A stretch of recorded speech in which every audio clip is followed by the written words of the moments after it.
loud. All right. Continue, it says here. Shall I continue? Yeah. Continue. I've got a consent to this. There we are. Okay. So shall I get going then? Well, as you will know from the... Unless So- Stead wants to give a short introduction. Welcome everyone. If you're watching this in the recording, either recently after the event taking place this very warm and sunny Sunday that has encouraged many people to do something else other than attend to a literary meeting about a 19th century novelist in sort of darkened rooms. So I hope you find this interesting and will illuminate the work of this, I think, genuinely underrepresented author. Okay, well, as you will have gathered from Michael's circular, this is a complete contrast to the last few talks which he gave about Dr. Faustus. The 18th of July, those with an interest in 20th century politics may know that the 18th of July was an important date in Spain during the regime of General Franco, because that was the date in 1936 of what was dubbed at that time the National Uprising, which ultimately brought him to power. So perhaps I should have tried to find something about Cervantes or some other Spanish writer. Anyway, be that as it may, our topic is John Meade Falkner, 1858 to 1932. And that's what he looked like. He probably looked like that almost all his life, I think. A typical picture of that kind of person. So in April 1915, the Prime Minister, Herbert Asquith, accompanied by his daughter Violet Bonham Carter, visited the Armstrong Whitworth Armors Works at Elswick in Newcastle-on-Tyne. Some years later, she recorded her memories of this visit. We walked for hours through a bewildering maze of machinery, in which fiery foundries roared, gigantic hammers rose and fell, and men seemed a mere incident. After inspecting the factories, Asquith's entourage were taken on a launch up the Tyne to see the shipping. I found myself next to one of the directors, whose name I had not caught. Somehow, for a few minutes, the war and its horrors dropped away, and we began to talk about books. There's one book you must read, I said to him. I cannot tell you why, because its quality is indescribable. It's the Nebulae Coat. I wrote it, he said. His name was John Meade Falkner. What a wonderful story. The Nebulae Coat was one of only 3 novels he wrote, all in the 8 years 1895 to 1903. He also produced 3 traveller's guides to English counties and a county history, 2 short stories, and 30 or so poems. All 3 novels have been reissued in recent years, often with an introduction by a distinguished literary figure. There was an active John Meade Falkner Society with its own annual journal, and which organised the publication of his collected poems, with an enthusiastic introduction by A.N. Wilson. All 3 books reflect the author's interest in ecclesiology, heraldry, genealogies, and general antiquarianism. At the same time, he was beginning his career with Armstrong Whitworth, which culminated in the chairmanship during the First World War. How did this unusual story begin? Falkner was born in 1858 on a farm on the Wiltshire-Dorset borders, which his father, an Anglican clergyman, had inherited. His father had come from Bath, and although graduating from St. John's, Oxford, appeared to have no networking skills at all, for he remained a curate all his life in the Dorset area, never obtaining his own parish. But it seems he was well read, for his book collections included volumes on church architecture, as well as religious doctrine, and he knew 5 languages. John went to Marlborough, but had to leave after putting his arm around another boy to console him from a disappointment. After private study, he went to Oxford, obtaining a place at the recent foundation of Hertford College. Oxford at that time was practically an exclusively male environment, and students lived in fortresses of masculinity with, so it was claimed, rather misogynic attitudes. Falkner undoubtedly found this most congenial and idealized Oxford celibacy, monasticism, and medievalism, at least among the circles he frequented. It was there he developed his interest in archaeology and antiquarianism. He was a keen sportsman. He loved collecting knowledge for its own sake, but does not seem to have applied himself to his studies, graduating in 1882 with a third in history. He had happy memories of his time at Oxford and regularly revisited it. Such an indifferent degree was hardly a passport to success in any professional career, and it looked like he was doomed to schoolmastering until he became tutor to John Noble, son of the Newcastle industrialist Sir Andrew Noble, who was an expert in artillery and a leading light at Armstrong Whitworth. John Noble was 7 years younger than Falkner, and his recent biographer has described him as the love of his life. It was a guiltless and chaste friendship, odd as this may seem in these sex-obsessed times. The business was run by Sir William Armstrong, who built Cragside, a marvellous Norman shore mansion, which has been described, perhaps a little exaggeratedly, as Northumberland's Neuschwanstein, for well worth a visit should you be in the area. Falkner was more than a servant, less than an equal, perhaps Courtier would describe him, obliging but not servile. He would join the family when in summer they would lease a large rural property for their entertainment and help with sports and other jollities. One such property was Lawbottle Hall, and here are some verses from Faulkner's poem about it, entitled Old Memories. Farewell to the house in the north, and the chambers named from the maidens that roam on their steep. Farewell to the pines and the rocks where one clambers, startling the rabbits and black-visaged sheep. Home of homes happiest, e'en Horace's measure would faint if he tried all your glories to sing. The long summer days and the long rounds of pleasure, the tints of the autumn, the splendor of spring. No, the difficult task when one takes up one pen is to say just enough and not make it too long. The shooting, the fishing, the cricket and tennis, the riding and painting, the music and song. And the last two verses are, well, it's over, my masters, we're nearing our tether. We must go where luck leads us, no brave heart repines. So we'll pluck the last sprig of the Lawbottle heather and watch the last moon come up over the pines. And let's drink ere we part to the host and the hostess, wealth, health, and happiness, long years to come. Nunnykirk or Lawbottle, a house at the most is. It's the kind-hearted owners that make it a home. In the same year, he wrote a poem about the indignity of an old British warrior chieftain whose remains have ended up in a museum.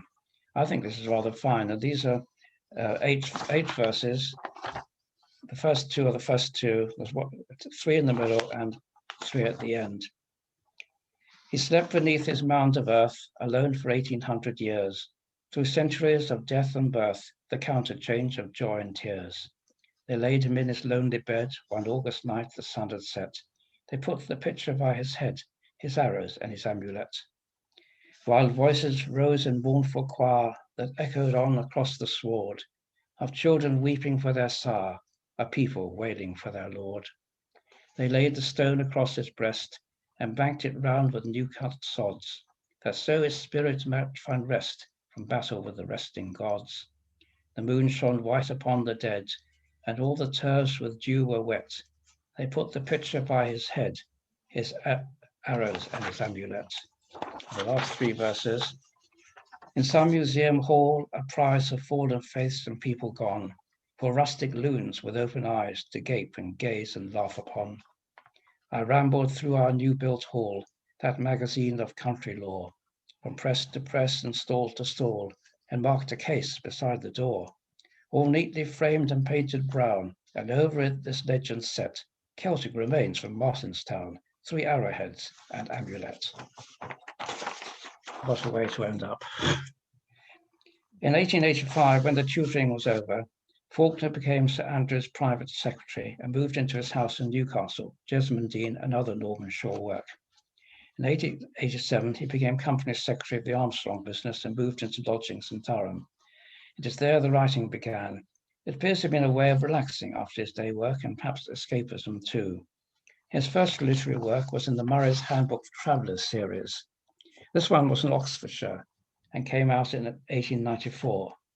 Falkner felt he was an Oxford man through and through, and this was reflected in this and his later History of Oxfordshire of 1899. The former was a revision and enlargement of an existing book, and according to his recent biographer, set a new standard for the Murray series. There were other later county guides, but perhaps the best analogy would be with the Pevsner book, which of course did not begin to come out until the post-Second World War years, although Falkner's were much more wide-ranging, including pieces of verse and historical quotes relating to the place featured. He particularly loved the small Oxford town of Beckford. Falkner considered living there, but potential purchase fell through. However, he was a generous donor to the church, and it was to be his ultimate resting place. We forget how quiet these places would have been without the din of motor cars. Roads were empty as people travelled by train or cycled or walked. A walk of 30 miles on a Sunday was thought unremarkable, though possibly more usual would be 12, 6 miles out, a pub lunch, and 6 back. In contrast to previous writers of guidebooks, Falkner aimed to visit all the places named. All these concise descriptions were a good preparation with later novels. Works like these naturally lent themselves to idiosyncratic and pronounced views. The great Van Vrum masterpiece of Blenheim Palace was dismissed as a heavy and incoherent pile, and one particular church was deemed very ugly. The handbook, too, shows his love for the university. His later history calls Oxford the most beautiful place in Europe. One is tempted to agree, although some may feel with the Rhodes Must Fall agitation and the council culture, it is wasted on students. I seem to remember from way back, it was said the Russians had developed an atomic bomb which could kill all the inhabitants of the city but leave the buildings intact. I make no comment as to where that with value might be dropped. I'm sure my listeners will have their own suggestions. Some of the material in the Murray Guide was to appear in his History of Oxfordshire, which Falkner regarded as his best work. This has been described as an enriching expression of an inquisitive, systematizing and cultivated cast of mind. Later on, Falkner was to do the same for Berkshire, 1902, and Buckinghamshire, 1903. And there were plans for other counties, but none of them came to fruition. His recent biographer sums them up as follows. Along with informative commentaries, solid facts, and reliable dates, Falkner infiltrated his own romantic spirit into his Murray handbooks.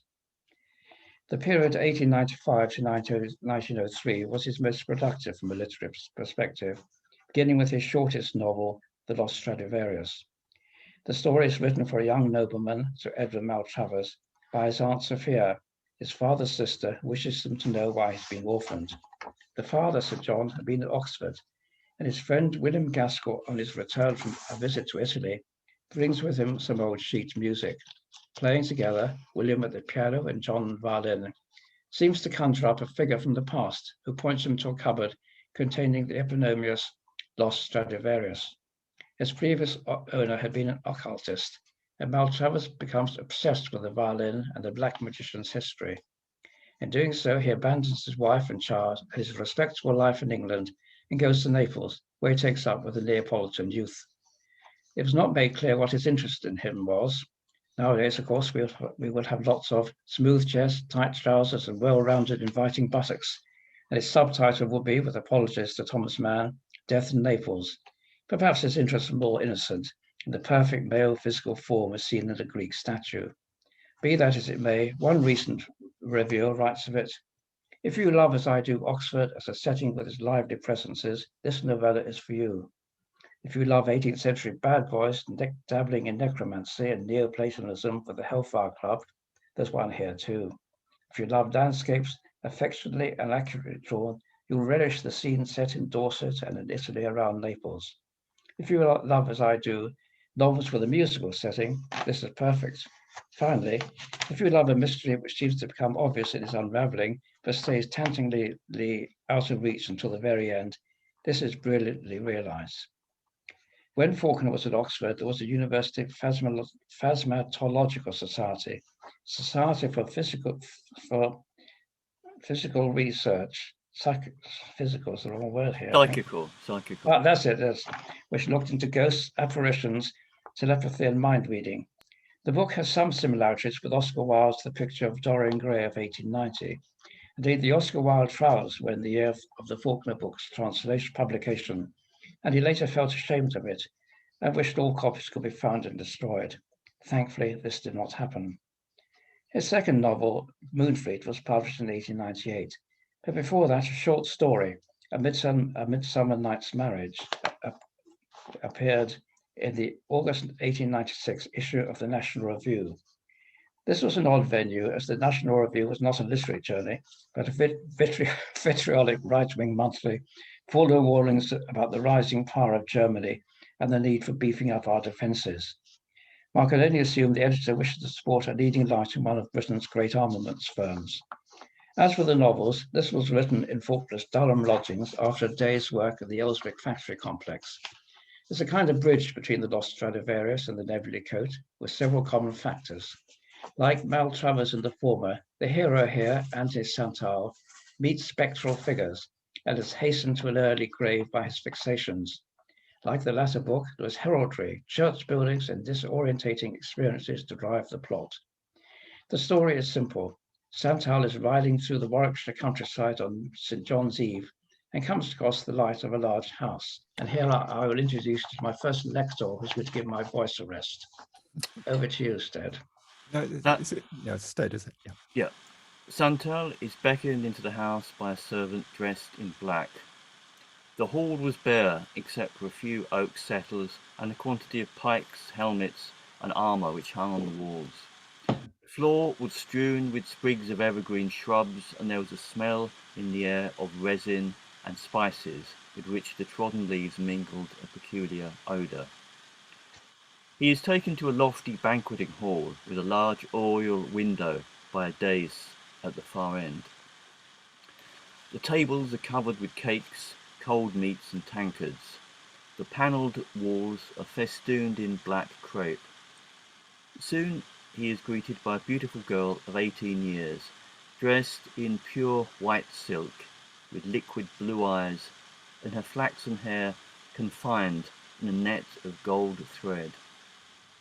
She introduces herself as Cecilia Bajant, and weeps bitterly after explaining she is the only child of Roger Bajant, who has just died. Cecilia Bajant serves her nocturnal visitor with a tempting liquor, which, she explains, was brewed nearby at Lafontaine Abbey. Santal thought of Lafontaine Abbey as he had seen is a mass of ruins that very evening, and it seemed to him that the wine must be strangely old. After draining 3 draughts of this nectar, Santal felt a new fire coursing in his veins, and knew it was love.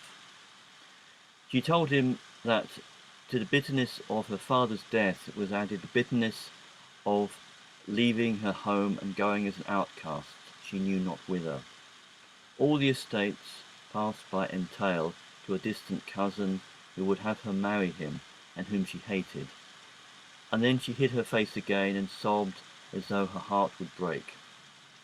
He proposes to her, she accepts, they embrace and kiss.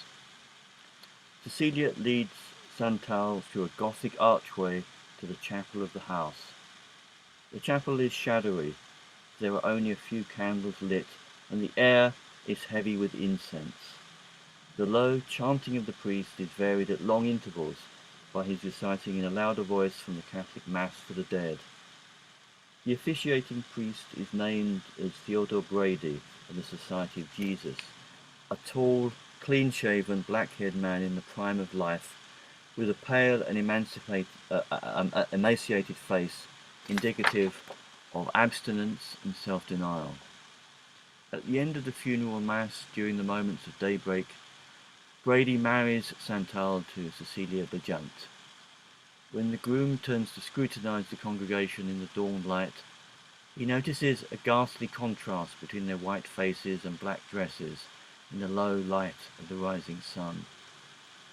Santal's next memory is of being shaken awake by his servant, and the landlord of the Winterbourne Inn, who, after searching for him all night, had found him after sunrise lying in a stupor in the ruined chapel of a dismantled house, with his head on the broken altar step. Santal believes that he was stunned when his horse broke loose, and that the funeral and marriage ceremonies in the church were part of a dream. Thank you very much. A few years later, Santal decides to marry, but as the ceremony proceeds to its climax, a voice rings out in the church, "I forbid you to proceed, for this man is already married." Santal recognizes the heckler as Father Theodore Brady. He can only respond by admitting the truth. After this blow, he seems to lose his mind and his health. He leaves the area and a couple of years later dies. As he is about to be buried, the officiating clergyman faints, and a Catholic priest steps forward to carry out the service. It is Father Brady, the Jesuit. In a letter to a colleague at Armstrong's in 1904, Falkner says, "I never take myself seriously as a writer of fiction, and I'm painfully aware of my limitations." His biographer writes that for him, writing fiction was a great relaxation, a recuperative, and a mental refuge from surroundings that are uncongenial. And so we come to the book, which is possibly his best known, Moonfleet. This was my edition of Lost Stradivarius, a picture of a well-dressed gentleman. This is a copy of Moonfleet. This has been compared to Robert Louis Stevenson's Treasure Island and Rider Haggart's King Solomon's Mines. It was designed as entertainment for boys who want fun. As with the earlier novel, it is set in Dorset and shaped by Falkner's early life in Bournemouth, the Purblicks, and Weymouth, an area redolent of the world of the smuggler and the exciseman. The setting is a fictionalized version of the real village of Fleet, which is behind the Chesil Beach. That's a postcard of Fleet, just up the Lyme Bay from Weymouth, Moon being a derivation of the Mohun family who owned the area. The story concerns a diamond obtained by a Mohun ancestor in unsavory circumstances and is narrated by a young local man called John Trenchard, who discovers a hidden passageway under the churchyard and while investigating further has to hide when the smugglers arrive there. The diamond is deduced as being at Carisbrooke Castle on the Isle of Wight. It is located, but a murder forces Trenchard to flee to The Hague, where he's cheated by a Dutch diamond merchant. He is framed for another crime and imprisoned for 10 years, and then sentenced to be transported to the Dutch East Indies. While the ship is passing through the channel, a terrible storm is unleashed, and it is forced onto the shore. There follows a thrilling description, which my second lector is going to read. We had been out a week, I think, for time is difficult enough to measure where there is neither clock nor sun nor stars, when the weather, which had moderated a little, began to grow much worse. The ship plunged and labored heavily, and this added much to our discomfort, because there was nothing to hold on by, and unless we lay flat on the filthy deck, we ran a risk of being flung to the side whenever there came a more violent lurch or roll. Though we were so deep down, yet the roaring of wind and wave was loud enough to reach us, and there was such a noise when the ship went about, such grinding of ropes with creaking and groaning of timbers as would make a landsman fear the brig was going to pieces. And this some of our fellow prisoners feared indeed, and fell to crying or kneeling chained together as they were upon the sloping deck, while they tried to remember long forgotten prayers. For my own part, I wondered why these poor wretches should pray to be delivered from the sea, when all that was before them was lifelong slavery. But I was perhaps able to look more calmly on the matter myself, as having been at sea and not thinking that the vessel was going to founder because of the noise. Yet the storm rose till 'twas very plain that we were in a raging sea, and the streams which began to trickle through the joinings of the hatch showed that the water had got below. I have known better ships go under far less than this, Elsevier said to me, and if our skipper has not a tight craft and stout hands to work her, there will soon be 20 slaves the less to cut the canes in Java. We were in a bay, for there was the long white crescent of surf reaching far away on either side, till it was lost in the dusk, and the brig helpless in the midst of it. Elsevier had hold of my arm and gripped it hard as he looked to larboard. I followed his eyes, and where one horn of the white crescent faded into the mist, caught a dark shadow in the air, and knew it was high land looming behind. And then the murk and driving rain lifted ever so little, and as it were only for that purpose, and we saw a misty bluff slope down into the sea like the long head of a basking alligator poised upon the water, and staring into each other's eyes and cried together, "The snout!" It had vanished almost before it was seen, and yet we knew there was no mistake. It was the snout that was there looming behind the moving rack, and we were in Moonfleet Bay. Oh, what a rush of thought then came, dazing me with its sweet bitterness, to think that after all these weary years of prison and exile, we had come back to Moonfleet. We were so near to all we loved, so near, only a mile of broken water, and yet so far, for death lay between, and we had come back to Moonfleet to die. There was a change come over Elsevier's features when he saw the snout. His face had lost its sadness and wore a look of sober happiness. He put his mouth close to my ear and said, "There is some strange leading hand has brought us home at last, and I had rather drown on Moonfleet Beach than live in prison any more, and drown we must within an hour. Yet we will play the man and make a fight of it." And then, as if gathering together all his force, "We have weathered bad times together, and who knows but we shall weather this." I have seen ships come ashore in that same place before and since, and bump on and off with every wave, till the stout bulks could stand the pounding no more and parted. But 'twas not so with our poor brig, for after that first fearful shock she never moved again, being flung so firm upon the beach by one great swamping wave that never another had power to uproot her. Only she careened over beachwards, turning herself away from the seas, as a child bows his head to escape a cruel master's ferule, and then her masts broke off, first the fore and then the main, with a splitting crash that made itself heard above all. We were on the lee side, underneath the shelter of the deck house, clinging to the shrouds, now up to our knees in water as the waves came on, now left high and dry when it went back. The blue light was still burning, but the ship was beached a little to the right of it, and the dim group of fishermen had moved up along the beach till they were opposite us. Thus we were but 100 feet distant from them, but 'twas the interval of death and life, for between us and the shore was a maddened race of seething water, white foaming waves that leapt up from all sides against our broken bulwarks, or sucked back the pebbles with a grinding roar till they left the beach nearly dry. We stood there for a minute, hanging on and waiting for resolution to come back to us after the shock of grounding. On the weather side, the seas struck and curled over the brig with a noise like thunder and the force of countless tons. They came upon the top of the deck house in a cataract of solid water, and there was a crash, crash, crash of rending wood as plank after plank gave way before that stern assault.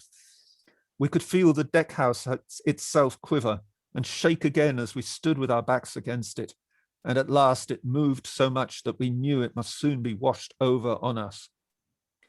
The moment had come. "We must go over the big next wave after the big next wave runs back," Elsevier shouted. "Jump when I give the word, and get as far up the pebbles as you can before the next comes in. They will throw us a rope's end to catch. So now, goodbye, John, and God save us both." I wrung his hand and took off my convict clothes, keeping my boots on to meet the pebbles, and was so cold that I almost longed for the surf. Then we stood waiting side by side till a great wave came in, turning the space twixt ship and shore into a boiling cauldron. A minute later, 'twas all sucked back again with a roar, and we jumped. I fell on hands and feet where the water was a yard deep under the ship, but got my footing and floundered through the slop in a desperate struggle to climb as high as might be on the beach before the next wave came in. I saw the string of men lashed together and reaching down as far as man might to save any that came through the surf, and heard them shout to cheer us, and marked a coil of rope flung out. Elsevier was by my side and saw it too, and we both kept our feet and plunged forward through the quivering slack water. But then there came an awful thunder behind, the crash of the sea over the wreck, and we knew that another mountain wave was on our heels. It came in with a swishing roar, a rush and rise of furious water that swept us like corks up the beach till we were within touch of the rope's end, and the men shouted again to hearten us as they flung it out. Elsevier seized it with his left hand and reached out his right to me. Our fingers touched, and in that very moment the wave fell instantly with an awful suck, and I was swept down the beach again.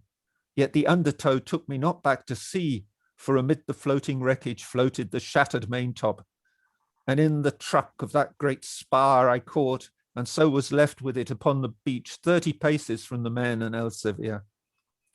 Then he left his own assured salvation, namely the rope, and strode down again into the very jaws of death to catch me by my hand and set me on my feet. Sight and breath were failing me. I was numb with cold and half dead from the buffeting of the sea. Yet his giant strength was powerful to save me then, as it had saved me before. So when we heard once more the warning crash and thunder of the returning wave, we were but a fathom distant from the rope. "Take heart, lad," he cried. "'Tis now or never." And as the water reached our breasts, gave me a fierce shove forward with his hands. There was a roar of water in my ears, with a great shouting of the men upon the beach, and then I caught the rope. Trenchard is saved by a fellow convict who is himself killed and makes his way home. The following is an extract from the next chapter, chapter 19. So I went back and sat with my head in my hands, looking into the fire, when I heard someone step into the room, but did not turn, thinking it was Master Retze, come back and treading lightly so as not to disturb me. Then I felt a light touch on my shoulder, and looking up, saw standing by me a tall and stately woman, girl no longer, but woman in the full strength and beauty of youth. I knew her in a moment, for she had altered little, except her oval face had something more of dignity, and the tawny hair that used to fly about her back was now gathered up. She was looking down at me and let her hand rest on my shoulder. "John," she said, "have you forgotten me? May I not share your sorrow? Did you not think to tell me you were come? Did you not see the light? Did you not know there was a friend that waited for you?" I said nothing, not being able to speak, but marveling how she had come just in the point of time to prove me wrong, to think I had no friend. And she went on, "It is well for you to be here. Grieve not too sadly, for none could have died nobler than he died. And in these years that you have been away, I have thought much of him and found him good at heart. And if he did aught wrong, 'twas because others wronged him more." And still I could not speak. And again she said, "John, have you no word for me? Have you forgotten? Do you not love me still? Have I no part in your sorrow?" Then I took her hand in mine and raised it to my lips and said, "Dear Mistress Grace, I have forgotten nothing and honor you above all others, but of love I may not speak more to you, nor you to me, for we are no more boy and girl as in times past, but you a noble lady, and I a broken wretch." And with that, I told how I had been 10 years a prisoner and why, and showed her the iron ring upon my wrist and the brand upon my cheek. At the brand she stared and said, "Speak not of wealth, 'tis not wealth makes men. And if you have come back no richer than you went, you are come back no poorer, John, in honor. And I am rich, and have more wealth than I can rightly use. So speak not of these things, but be glad that you are poor, and were not let to profit by that evil treasure." They marry, and this is how the book ends. But as for us, for Grace and me, we never leave this our happy Moonfleet, being well content to see the dawn tipping the long cliff line with gold, and the night walking in dew across the meadows, to watch the spring clothe the beech boughs with green, or the figs ripen on the southern wall, while behind all is spread as a curtain the eternal sea, ever the same and ever changing. Yet I love to see it best when it is lashed to madness in the autumn gale, and to hear the grinding roar and churns the pebbles like a great organ playing all the night. 'Tis then I turn in bed and thank God more from the heart perhaps than any other living man, that I am not fighting for my life on Moonfleet Beach. And more than once I've stood, rope in hand, in that same awful place, and tried to save a struggling wretch, but never saw one come through the surf alive in such a night as he saved me. A film was made in 1955 starring Stuart Granger, although many liberties were taken with the story. There was also a TV serial called Smuggler's Bay. In 1899, Falkner moved from lodgings in Durham to the Divinity House opposite the cathedral on the occasion of his marriage. It does not seem to have been a great affair of passion, but more a marriage of convenience. He wanted to be settled in his own house and needed a wife to look after it. She wanted to get away from home. Probably not incidentally, she was also related to a big shareholder in Armstrong-Whitworth, which was useful in bolstering his position there. He was already its company secretary and was become a director in 1901. His final novel was The Nebulae Coat, which was published in 1903. It was arguably his finest, certainly the longest. My Oxford University Press edition has 400 pages. Falkner said he wrote it as a consoling distraction when he's mourning the deaths in quick succession of his sister and brother. He drew on the plots and attributes of books they had enjoyed together in their youth: conspiracy, usurpation, disinheritance, retribution, and a final restoration of justice, all featured, and all set within the context of church restoration, an issue which was very topical at the time. The Society for the Protection of Ancient Buildings had been founded by William Morris in 1879 to counter the modernizing enthusiasms of parish clergy. Culloden Minster is the central character, and its fictional features are described in the same loving detail as Falkner had employed in his Murray handbooks on real buildings. The Nebula Code has been described as a rare novel, a mystery story that turns on the process of architectural restoration. Falkner liked to give his readers something to ponder. During the novel, the Minster organist is murdered and the main human character is suspected. It's not made clear if this was justified. Indeed, he received over 100 letters after its publication, asking him to confirm or refute this. To this, he could only reply he did not know. Some of you may remember the film of the Raymond Chandler novel, The Big Sleep, starring Humphrey Bogart. In this, A is murdered by B, who was then murdered by C, who was also then done in. But who by? The film director rang up Chandler and asked him, to which Chandler replied, "I'm hanged if I know." After that, at the end of the film, Lady Hamilton, the eponymous mistress of the dead Admiral Nelson, is now destitute in a Boulogne hovel, where she's had to go to escape her creditors. After hearing her story as recounted in the film, she's asked by a fellow inmate, "What happened after? What happened then?" And dramatically replies, as the film fades out, "There is no after, there is no then." What happened to Falkner's literary career? Did the muse desert him?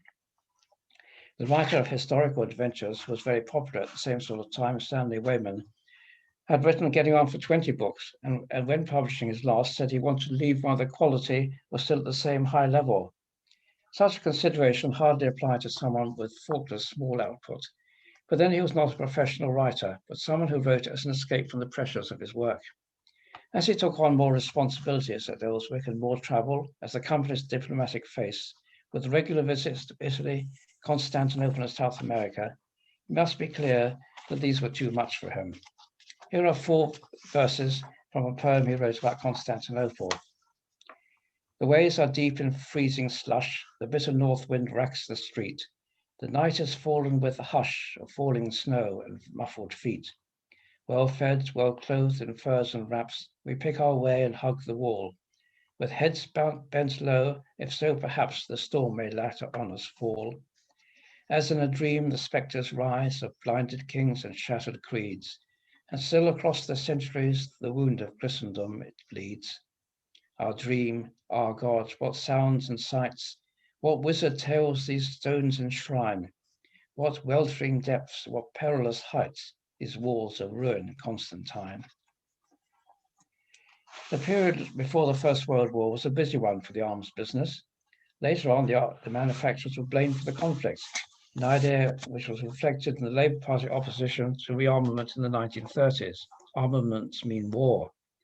but it was rather the rivalries of continental powers that caused the war. While it brought an end to overseas sail trips, the pressure changed to meeting the demands of the politicians who failed to give the manufacturers the consistency of orders they needed before it. During those 4 years, Armstrong supplied 54 ships, 13,000 guns, 15 million shells, as well as tanks, airships, and over 1,000 aircraft, as well as bombs, grenades, and armor plate. Falkner oversaw all this, often staying at the Ayleswick plant overnight. In December 1915, Falkner became chairman of the company, and this required further travelling down to London, where the company maintained an office. Falkner stayed in rooms in Hanover Square, and perhaps in the evening or on the train, he found the time and mental energy to write a short story, Charalampia, concerning a Byzantine princess, published in 1916 by Cornhill magazine, a short book on Bath, and some poetry, including this one called Corpus Christi. That's the Catholic feast, not the city in Texas. Here are 4 of its verses. Hush, for the guns are speaking, men heed no other voice. Silence the bragging and shrieking, vulgar newspaper noise. They cannot hear your prattle under the screaming shell. The machine gun's rattle drowns all the tales you tell. The still small voice from the altar, the mutter of the mass, strengthening hearts that falter, though the heavens above are brass. The long-remembered mutter that breathes through stress and storm, prayers they forgot to utter, hopes that they dare not form. Falkner had many pre-war connections with Bath, but for the waters, he'd visited the spas of Germany. His only book since the Nebulae Coat, Bath in History and Social Tradition, was published in 1918 under the nom de plume of An Appreciative Visitor. It was a slight book, only 85 pages with widely spaced lines. Falkner knew Bath well, and while Chicago was, according to the song Frank Sinatra's My Kind of Town, so was Bath to him. Here was gentility, culture, an easy pace of life, and its walls and very atmosphere breathed the antiquarianism he loved, and which was a world away from his day job. Falkner seems to have genuinely poor health, although his correspondence in Bath later breathed hypochondria. Still, it got him away from home, and in the post-war period, he was there for several weeks, using it as a base for visits to elsewhere in Somerset, such as Downside Abbey, Woodspring Priory. It's not clear if the waters did him any good, but he certainly loved the city. The book he wrote was clearly not designed either as a guidebook or a history, though it could be used for both. The book opens with Prince Bladud, Roman remains, a late abbey church, a capital of fashion in the 18th century, its decline, a high-born watering place in reduced circumstances, are pictures that present themselves when Bath is mentioned. Bladud was the founder of Bath, in the same sense that Romulus and Remus were the founders of Rome. He was the son of King Lud, who contracted leprosy and driven out into the wilderness. Having to become a swineherd, he infected them and noticed that after rolling in a pool of water, he came out clean. Doing the same, he too was cleansed, and having been received back into his father's grace, built Bath by that same pool. Later, he went to Bath, was elected a professor in the University of Athens. He went to Greece, was elected a professor in the University of Athens, returned to Bath, and built a famous temple of Minerva. Much of his time was spent in magic and miracles, a thought which should have appealed to the author of the Lost Stradivarius, and he met his death by attempting to fly from the top of his own temple. John Wood, the great Bath architect, devotes chapters in his History of Bath, which Falkner later refers to as a collection of absurdities, to prove the truth of every one of these statements. The Pickwick Papers, Falkner says, must remain the safest authority for the history of Prince Bladud. It is unclear how far his tongue was in his cheek. Perhaps the clue lies in a statement about the Roman period. After referring to the lack of documentary evidence, he writes, "In turning to Roman days, we still move within the mist, and let us throw the antiquarians overboard. Let us label buildings with our own tickets and with our own romance about them." The rest of the book is concerned with Bath in its heyday, and its slashing strictures on some of the architectural gems will not be agreed by all, although his summing up would. The glorious heritage of its buildings remains. As well as famous names like Bonash, one more giant graced his pages, William Beckford. I better give any snowflakes among you a trigger warning. He was the son of a West Indian plantation owner, boo, and said to be the wealthiest man in England, who became Lord Mayor of London. Beckford travelled overseas, an omnivorous amateur collector, and being inspired to write the Gothic novel, Vathek. In this is the construction of a vast tower, and this idea was to become an obsession. Firstly, he built Fonthill Abbey, which Falkner describes as an immense and wildly fantastic place, built in Wyatt's vapid wedding cake Gothic. There were galleries 330 feet long, which lamps burned all night. There was a dining room which could seat 300 people, and so on. As the Tower of the Pied Horses is the central figure in Vathek, so a great tower was the predominating feature of Fonthill. It stood in the middle of the house and was over 300 feet high, but 5 years after it was built, it totally collapsed. Beckford at once rebuilt it, and some 20 years later, this second tower fell and ruined half the house. But by that time, Fonthill had changed hands, and Beckford had moved to Bath. I ought to say that there were issues concerning a scandal involving his alleged sexual preference, which restricted his social life. He bought a site on a hill overlooking Bath, where he could build his last tower, and where he could lounge in a room at the top, read and admire the view. When he died, he was buried in a mausoleum near its base as part of a public cemetery he had given to the authorities. Falkner waxes truly indignant at being left in a deplorable and neglected condition by authorities, as void of gratitude as of appreciation. I expect he admired a man with the money to do what he could only dream of. I know I would. Bath, he concludes rather lyrically, like Rome or Oxford, was ever a place of bells. In the great days, they rang venally for every distinguished and undistinguished arrival. The Abbey bells rang too for funerals, and when they tolled for Beckford, they rang the curtain down upon the last romance of the 18th century. He wrapped himself in Castle of Otranto mystery. He moved in a world of his own where caliphs and houris jostled monks and troubadours, where poets and painters posed in abbeys and castles, surrounded by priceless treasures of the East and West. This was a world very much in tune with that of the author of the Nebulae Coat and Moonfleet's imagination. So it is perhaps not surprising that here Falkner stops. After 1844, nothing, for him anyway. Even before that, the architecture is limited to the woods who built George and Bath. So nothing on the revival of Gothic architecture and its parallel in religious medievalism, the Oxford movement, with its call to the church to a great understanding of its heritage. No such bells rang for Falkner, at least not in this book. So we end with the almost perfunctory, like privatized, drink-sodden journalist to his editor, is that enough? If even in Bath faint ripples of a far-off war are felt today, the city still preserves its dignity, sober and serene, still offers a warm cradle for old age and infirmity to rock themselves to sleep. So let us again praise God for good hot water and all good things, and for those famous men, Bonash, who brought the company, Ralph Allen, who brought wood who staged the colonnaded terraces upon the sunny slopes. Falkner retired from Armstrong's in 1921. Though many who have been important to the war effort at home received honours, he did not. Perhaps he did not contribute to Lloyd George's political fund. In retirement, he spent a lot of time both in Bath and in Rome, spending the morning in the Vatican Library, researching early liturgies, and the afternoon sightseeing or shopping.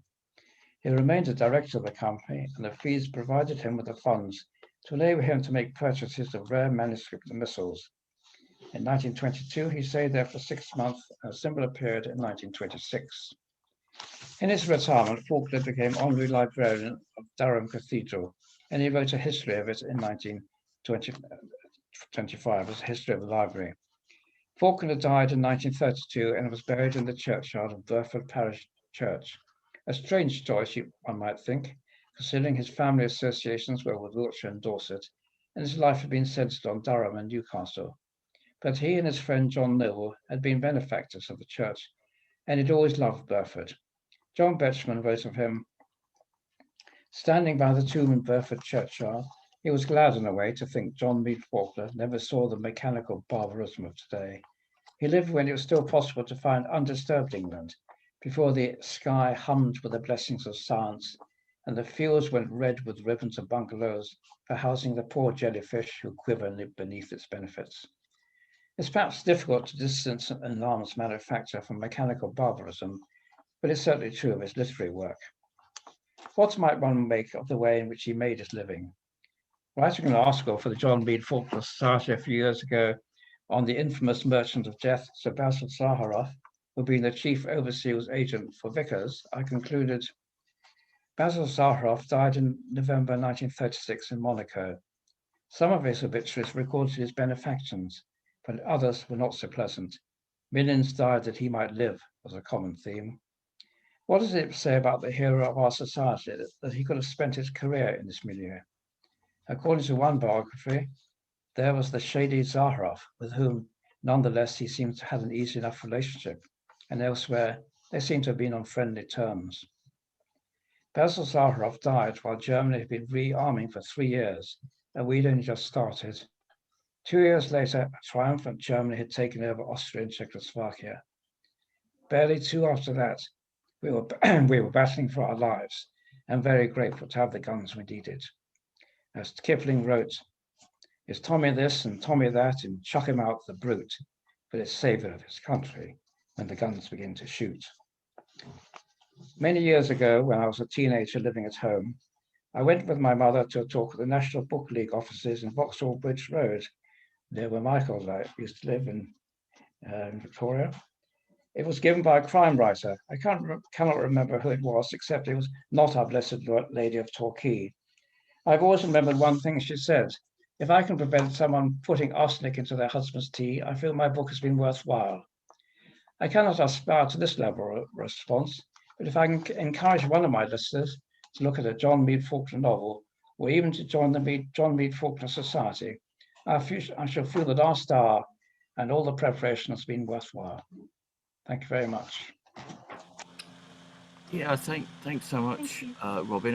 I think your talk had some of the beauty and resonance of your subject's prose, and you delivered it with humour, and I think we were all very appreciative for that, for an insight into not just his life and writing, but something of the ambience of his times, and and some of the concerns, such as with the rediscovery of the medieval and other what one might call Gothic themes. I really enjoyed all the readings. I think he has a great talent for quite a simple way of writing that achieves great effects with little means. What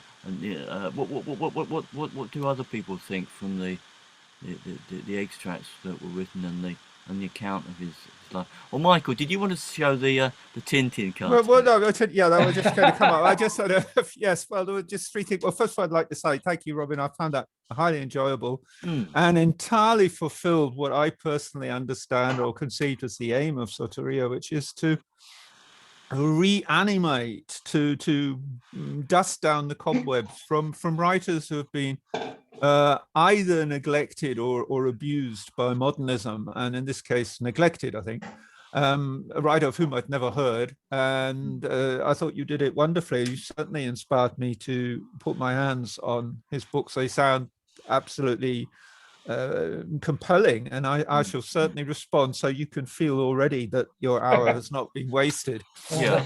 I just I've got three. I don't really think I have any questions. Perhaps one question, but I have three very small minor points which might amuse you. One is that it did struck me that in all his writing about, when you mentioned the theme of disinheritance, it reminds me that English literature is able to use this theme much better than most continental literature, because in France and Germany, and I think most countries in Europe, are more sensible but more boring.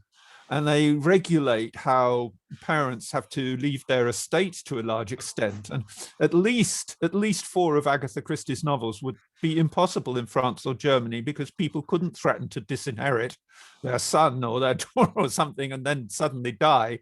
It wouldn't have any meaning, because unless the person tries to kill you or is mad, you can't disinherit them. That's just one point. Oh, no, really? very small point. Yes, yeah, that is the case. They've had a lot of problems in the EU, actually, with British citizens living in Europe wanting to leave their house to someone else, and under European law you can't, and under British law you can. And I don't know what the results are. The lawyers have been having big fights about that. Just a small info, which you probably know, Robin, but you didn't mention, is that now in Durham, the house he lived in is the music school, which is rather a fine house. Yeah. I didn't know that. Yeah, if you go to the music school, it's sort of unofficially known as a museum for him, but it's used. I mean, it is the music school. I haven't been there. The society actually has an outing every 2 years, and they did. Well, I went with them when they went to Newcastle's, which is why I know about Cragside, because we went to Cragside. But they went to one in Durham. I couldn't go to that one, so I missed the Divinity House and anything associated with it. Yes. Oh, it's a city worth visiting anyway. Oh, yes. Yeah, if you haven't been there, I think the Divinity House is actually is opposite the cathedral, and it overlooks the river as well.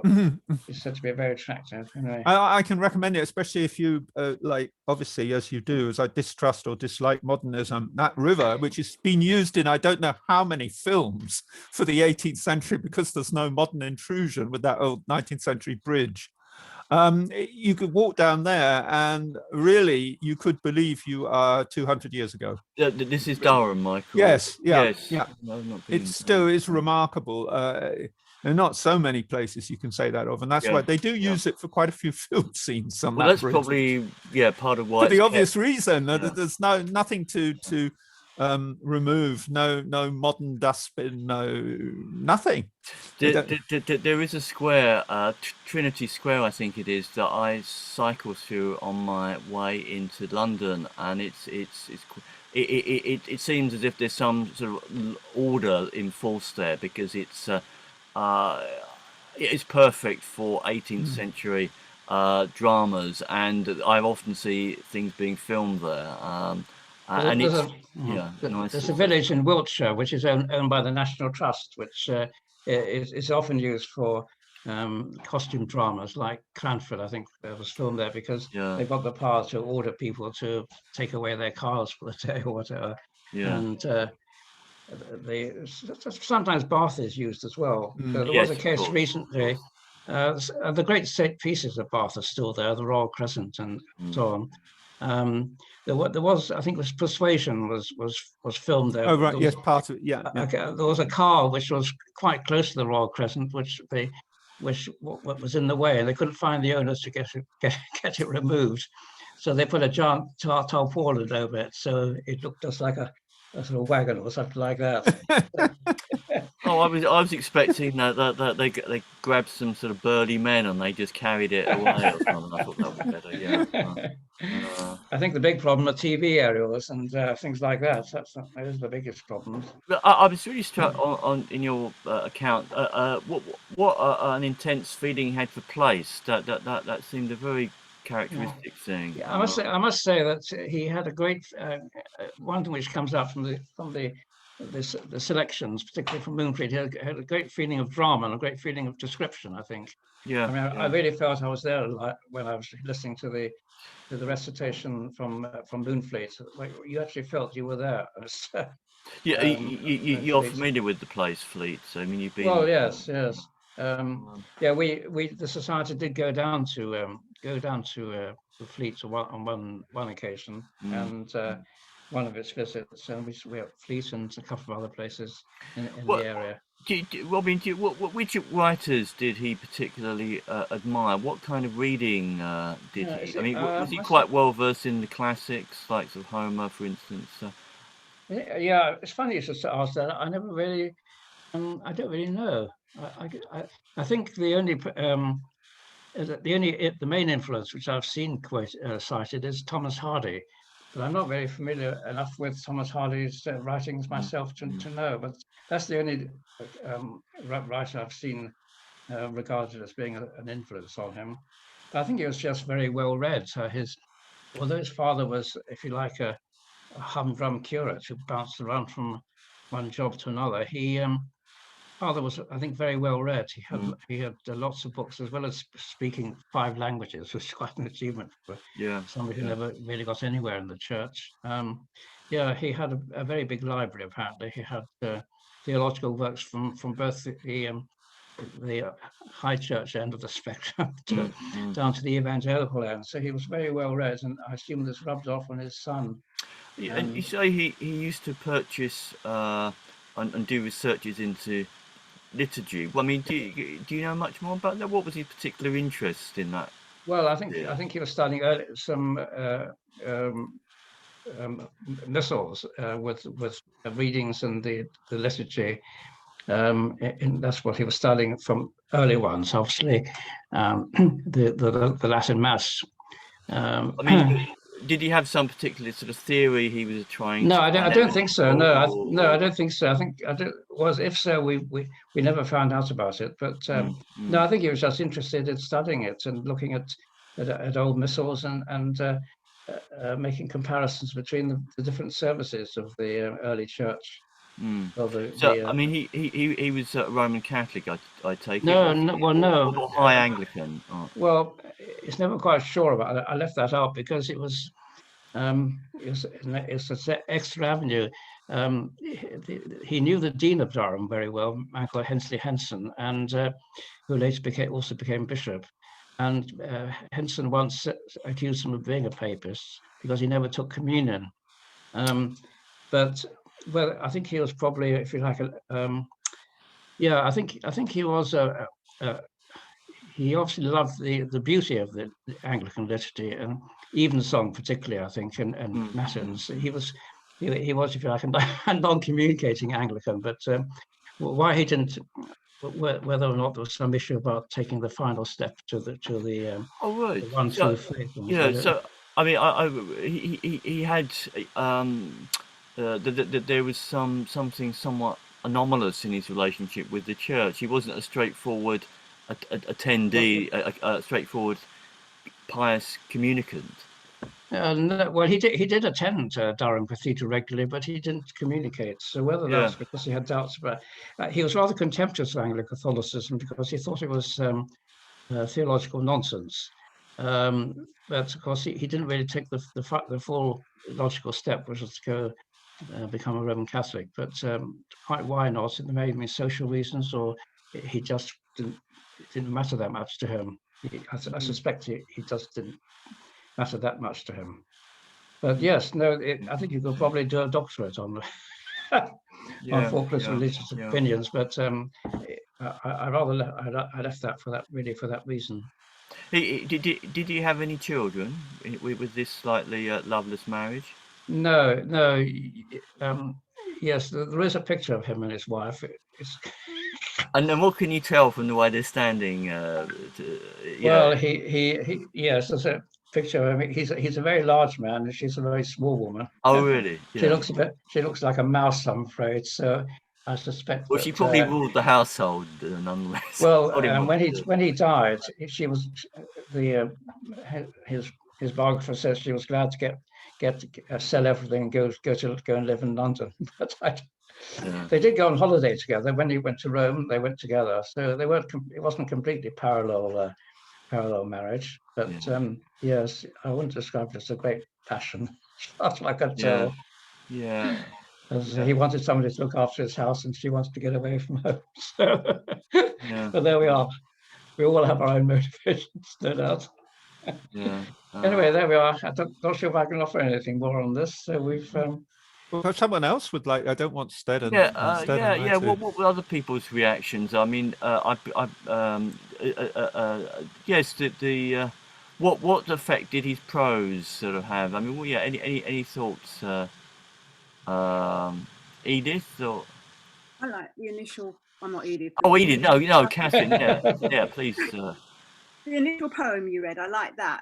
And the Lost Stradivarius was read on Radio 4 Extra, or perhaps on Radio 4 as well, several months ago. So really? Oh, right. that was how I knew a little bit about him, but I didn't know anything else at all, actually. And how did you find it serialized? I mean, it was probably cut down quite a bit, I would imagine. I think so, but it was. I thought it was interesting, and I kept listening anyway, so I did like the story. But he's quite varied, isn't he? You know, in terms of what he produced. I think that's true. Each of the three books is different. Yeah. There was an author whom I recommended to a friend, and this man had written several books, but the one I recommended the first two to her, and she said, "Oh, the second one's just the same as the first."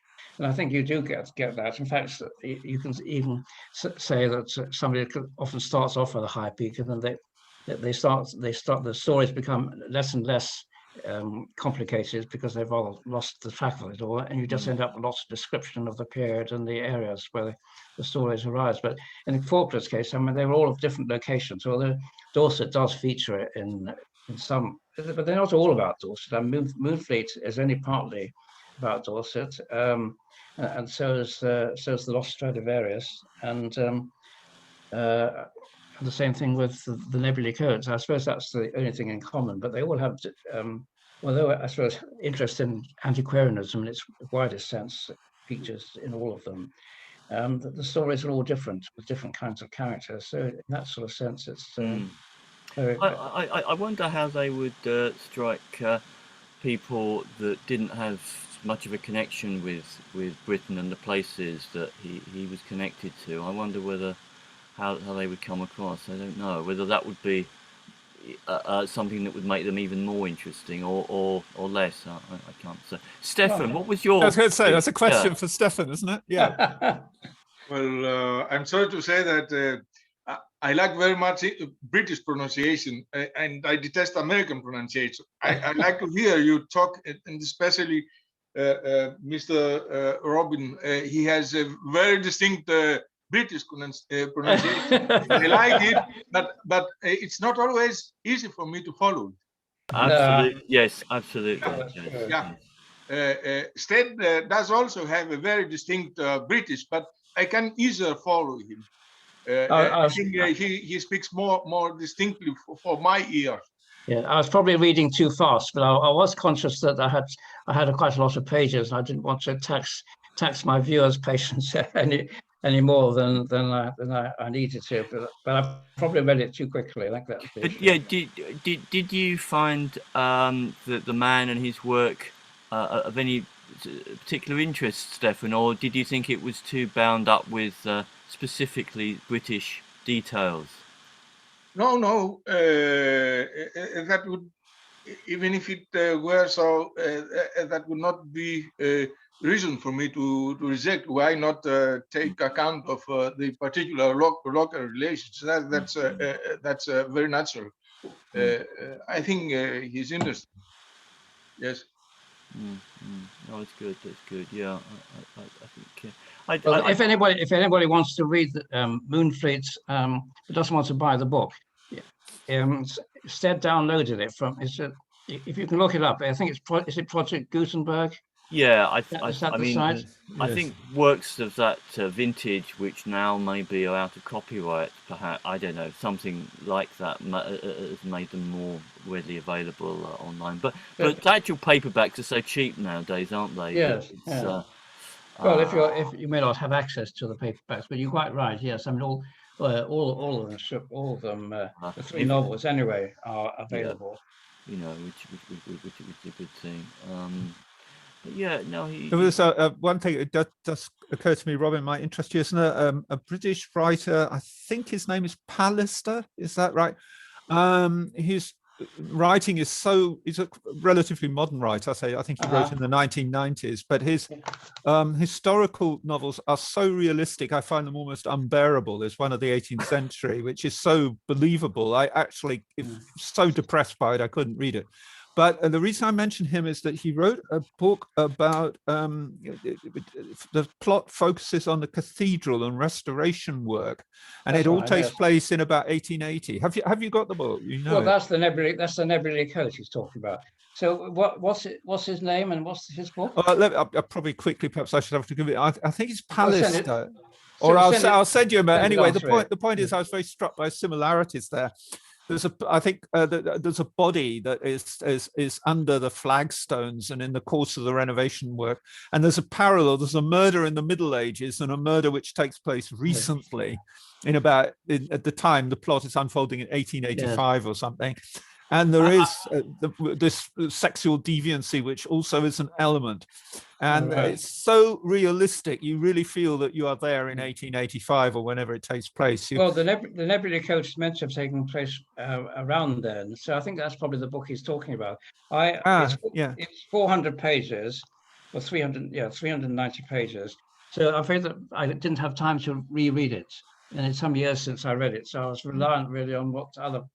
No, but what I'm suggesting is that this Pallister was perhaps inspired by John G. Falkner. It sounds to me as if he really might have been. Could have been, yes. What you said, Robin, tell me something about the people that are members of the Falkner Society. Are they people very much in love with a certain image of England? I don't know. I can't really answer that. I think that. I don't know. I think they just like the books. That's all. And you might think that there's not very much to go on for a society. From somebody who only wrote 3 books and two short stories and some verse, but they seem to the journal is quite wide ranging in the sense that we had a series, for example, of essays about Naples, about aspects of Naples, because obviously that's where the first book features. Yeah, so you have things about Naples, you have things about other places like Beckford and Durham, where Lord Falkner was involved. So far as the members are concerned, some years I couldn't go to the last two get-togethers because it clashed with something else, and so I haven't met them for some time. So there's 2 or 3 who live in Newcastle. I suppose they're keen on the Newcastle side of things. Other people have. We even got a young Argentine woman who's a member. Oh right, that's interesting. He just loved the books. That's all. You can't say anything better than that, really. I mean, the books are interesting. If you would like that sort of thing, if I put it like that. I'm not quite sure. I suppose Moonfleet is probably the easiest one to start with, but the Los Stradivarius is the shortest. Do you know whether they've found any success in translations and where? I'm not aware of that. No. Well, the Lost Stradivarius, it's 166 pages. This edition has another 10 pages of notes. That's the World Classics edition of the Oxford University Press. I've got several editions of Moonfleet, and then the Nebulae Coat is also Oxford University Press. That again has notes in it. So if I was going to recommend one, I'd probably recommend those because the notes really helped. No, I said translations, not editions. I know you do. Yeah. I'm not aware of any translations. Okay. Anyway, so. No, thanks very much. Did you? I mean, is there much information about? I mean, is there a biography of him that you drew upon, or? Well, there is, but there've been 2 biographies, and I've got one of them. But it's they're not in paperback or anything like that. So it's quite difficult to just get hold of them. So I think that I better produce a paperback version myself. I think based on what I've just been reading, because I think you don't think you're going to get something more concise than that. And there were elements of his work which I omitted, like the religious side, and of course I omitted some more about his his business life, because he wasn't really germane to the writing. And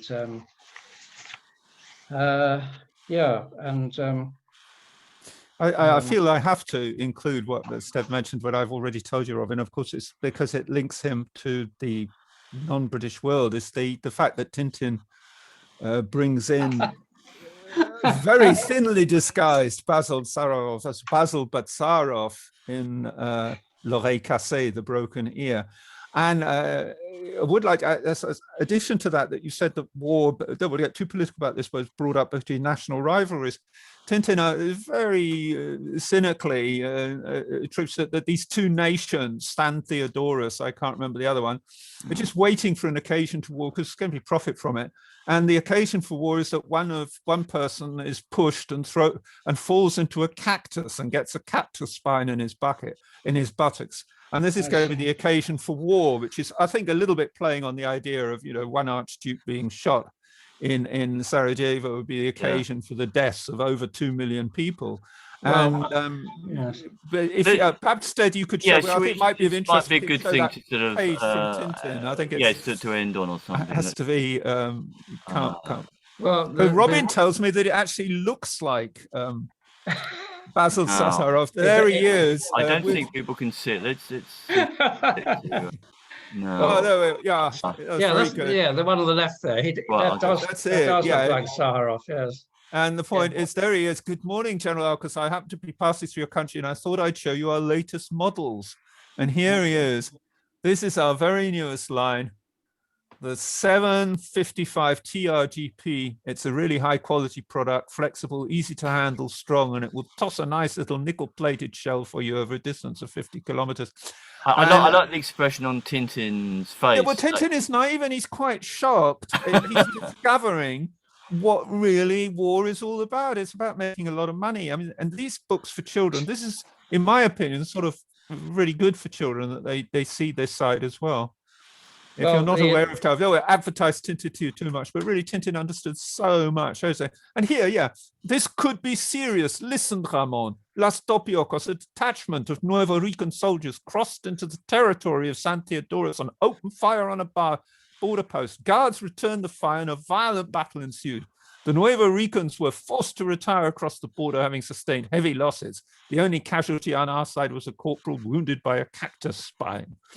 And then it's kind of sort of, and then he goes to the other country and makes exactly the same order. So there you are. There you have it. The Tsarov was notorious for that. He played the Greeks, the Turks, and the Russians around against each other. He sold submarines. I can't remember which way around it was. Let's assume he sold them to the Russians first. He then went to the Turks and said the Russians have got two submarines. If you don't, you need to buy some to counter them. So they bought 4. Then he went to the Greeks and said the Russians have got 2 submarines, so the Turks have got 4. You need to buy some yourselves. I'm not sure if it really works with submarines, because after all, you don't really need submarines to counter other submarines. But be that as it may, that was alleged one of the things he did. But anyway, so that was part of it all. But anyway, I think that the pictures make it fairly sort of plain. We know that Michael's an enthusiast for Tintin, and yes, I think you do know that. But still, so much truth in that, and it was interesting, as you mentioned, the fact that he knew Basil Tsarov. Falkner did go on a lot of visits abroad. And in those days, of course, it wasn't a case of just hopping onto the plane at Heathrow. I mean, if you're going to Turkey, he will be taking the boat train and then the train down to. He'd be joining the Orient Express probably in Paris down to Constantinople as it was at that point. And he also went to. They had an arrangement with a shipyard in Naples. So again, that was more traveling. And then he also went to South America, to Brazil. So there was a lot of time spent in things like that. And yes,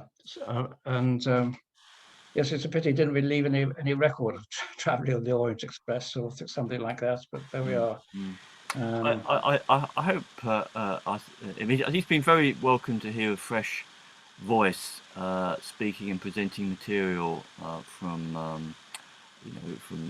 Michael's and my voice. So I hope that will encourage the other three here maybe to think about something you can talk about a particular interest, because I think it's I mean part of the value is not hearing it, is but the fact of researching and composing something oneself. That I think is a valuable thing for these kind of circles. So maybe Stefan, there's something in the future you'd like to make a little presentation about Catherine and Edith. But Edith, you're already doing something, aren't you, about archaeofuturism?